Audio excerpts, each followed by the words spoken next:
मी आणि माझी पत्नी आलो आहोत आम्ही कोकण फिरायला.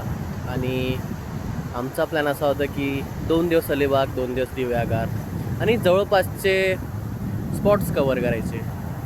अ, पण अलिबागला गेलो, दिवेआगारला गेलो.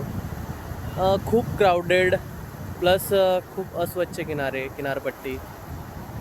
आम्ही आता दिवेआगारमध्ये आहेत आणि दिवेआगारच्या जवळच एक खोंडिवळी म्हणून कोंदिवळी या खुंडेवळी असं नाव आहे बीचचं.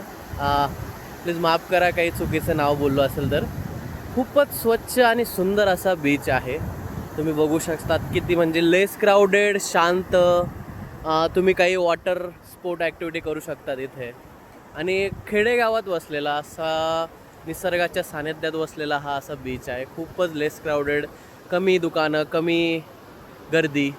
तर तुम्ही ते संध्याकाळी इव्हिनिंगला सनसेट तर खूपच छान दिसतो इथून. तुम्ही इथे येऊ शकतात आणि नक्कीच तुम्ही भेट द्या. जर तुम्ही कोकणला फिरायला यायचं तुमचा प्लॅन असेल तर नक्कीच ह्या किनारपट्टीला तुम्ही नक्कीच भेट द्या.